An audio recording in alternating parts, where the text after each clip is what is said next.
never disappoints. That's so true. Hey, breaking news. This is good news too, Hallie.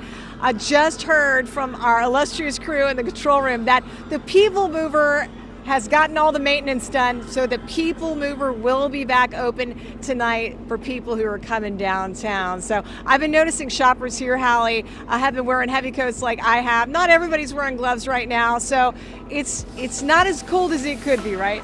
Oh, you are so right about that. It could be a whole lot colder like it will be Thanksgiving. How about that? Just less than a week away, we'll be seeing temperatures in the 30s, unlike 50 degrees right now. So not bad at all as you head out and about enjoying the tree lighting tonight. Dry, not so cold. Our warmest day of the weekend will turn to Sunday, and then it stays warm for a couple of days actually into next week. But then the rain will follow by maybe even a few snowflakes toward the end of the 7-day forecast. 50 degrees out there right now. We have a wind out of the west at 6 miles per hour. Our winds will remain on the lighter side as we go through the day today, which is nice too. We don't have to add a big wind chill. 46 and 32. That is our average high and low for this time at the end of November. Now our record is 67 way back in 1913.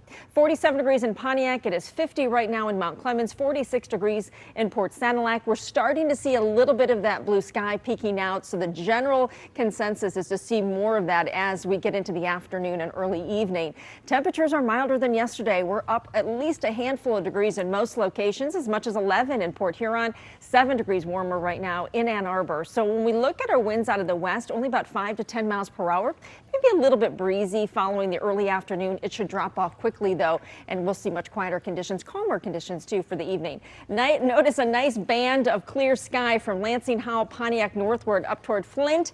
It may close in with some cloud cover, but at least we're seeing some drier air. Once again, we're sort of in the middle between some precip off into the UP, down to our south, seeing some of that cloud cover from the south spilling up to the north, and a cold front coming through right now. But this system down to our south, a whole lot bigger, stays out of our way. Overnight after midnight, maybe 1 in the morning, could brush by some of our southern counties. I'll show you that in a few moments, but it certainly is the divider between that warm air south of the front and that cooler air to the north. 49 Chicago for highs today, and again near 50 for us, so we're not doing so bad. Hour by hour forecast shows I talked about, just it comes so close, maybe Monroe, Lenawee counties around midnight, 2 in the morning, but the general again trend is to see a partly cloudy sky overnight into tomorrow. So tomorrow even more sunshine.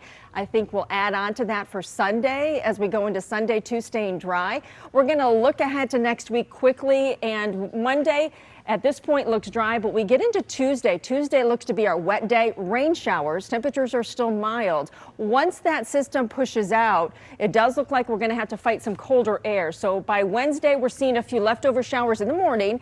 Right now, it looks like the afternoon dry for travel. And then we get into Thanksgiving on Thursday, cold enough for lake effect snow showers. And boy, these will ramp up off the Great Lakes with the colder air, with temperatures in the 30s. And that will likely continue into Friday and maybe even another system into the following weekend. So when we really look at our transition, we're talking about these mild temperatures into Tuesday. That bigger drop off comes on Thanksgiving.